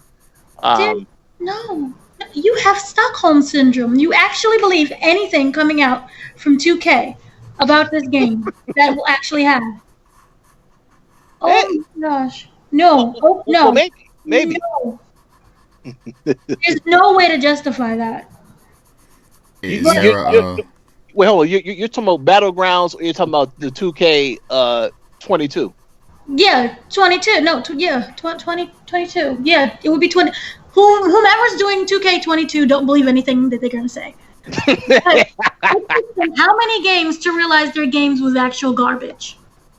Well, that is a very good question. The only thing I would say is that there is now a new producer on the game, so I don't know what he can bring to the table, if anything. So it definitely have to still be skeptical, but I would like to hope that if they are listening to, because I guess they put up a poll of the number of features that they want featured in the next game, and people have said they want GM mode, they want all this other stuff. So I have to believe that maybe because that poll is still active and they haven't taken it down, maybe they might consider listening to the fans. But again, yes, we have to remain skeptical. So I understand what you're saying. So how many times anything regarding a WWE and a 2K we've been misled by a poll? Every time. So every time. No, since they had the license, yes. Yeah, no. So no. So well. Okay. So based on that, what you just said, now I'm going to change my answer and say I'm looking forward to Retromania. I'm not looking forward to Battlegrounds. So I can just prepare. So if Battlegrounds is disappointing, then I don't have to. I can accept that now and just look for something else when it drops instead of that. Here's the thing: Battlegrounds is developed by Saber Interactive. Oh yeah, the guys that worked on the basketball game. Right. Yeah. So there you go. And you saw the trailer. You get to fight a crocodile and alligator. Somebody killed John Cena or something. Yeah. So yeah, it's going to be a simulation-based gameplay. I think it's it's arcade style. Arcade style, yeah. So I think it's definitely going to be open to a different type of audience. It's a more casual people may be interested in. So I think it is definitely well. Put it this way, it will definitely be a hell of a lot more successful than WWE 2K20. That I can guarantee. And more people will actually play it, and then when it launches, less likely for it to launch broken with all these other issues like 2K20 launch. So we can agree on that for sure. But I definitely am just waiting to hear more about the game, to see more about the game, to see more of the wrestlers, more match, what they have as far as how they put the game together. But I am intrigued by it. I'm looking forward to it for sure. So I won't rule it out. 22 or 23. Yes. Whatever the 20s are. The game that previously gave you so many glitches that you can have a highlight reel on YouTube that will last for hours. Oh yeah, and I know, and Adam can confess this in the chat of the same game that when you was playing the story mode, and then because of the patches and the crashes, now the file is corrupted, so you can't continue playing the story mode in the game. So yeah, they did a horrible job with 2K20. I feel like the best decision that they made was to say the game we're canceling 2K21. It's not coming out this year. Now we'll see what they do now because of the bad reception from this last game. What they can do moving forward in the future. Yeah, but we'll see what happens. You're very happy about this. You're just so positive. Oh no, we'll see what happens, but Battlegrounds we'll hear more about since that is coming out fall, so I expect to hear more details about that very soon. So stay tuned for that. Yeah. So any other questions before we get ready to wrap up the show? Yeah. I'm straight. Awesome. So, thank you all for taking time out to listen to today's show. We always appreciate your continued support. We are working on a lot of other things for the website. Stay tuned for that. There will be a lot more shows getting recorded because there's a lot of things that's happening. And I did hear that the Summer Games Fest that Jeff Keighley has been working on, there actually is more stuff happening this month, but they just haven't announced it yet. So don't be surprised. If something major gets revealed, we're definitely going to have a react to that. So stay tuned for that. But in the meantime, thank you all for your continued support, for listening to the show. Do y'all have any shout-outs that you want to give? I'll go to Dana first. If there's any shout-outs that you want to give, feel free to let everybody know. Shout-outs to everyone who is listening, and shout-out to Raven's Mystic Quest, Raven's Banquet, which is a TV show, video game. It's based on a bunch of video game developers. And their lives trying to put together this game called Mystic Quest Raven's Banquet. Oh, yeah. Because it's amazing. And they have an upcoming quarantine episode, which will make you cry. Okay. Awesome. As for me, I want to give a shout out to everybody on the Koalition staff. Dana did a recent interview with what is her name? Is it Kiri Kersey? Oh, yeah, Kersey Clemens from Kersey Clemens, that's it. Yes. For Scoop. So definitely check out that. Of course, shout out to Adam Vale, as well as his very good friend Scott that recently reviewed Doom Eternal. Did an excellent job. Basically everybody on Koalition staff. Definitely check out the Throwdown tonight because I know that they're going to have another great show, and we're going to definitely drop some questions for them as well. And I'm going to pass the mic over to you now, Gary, for your shout-outs. Oh yeah, first of all, just want to shout out Gamers Haven and Adam Vale, who were pretty active in the chat today. So big shouts to them.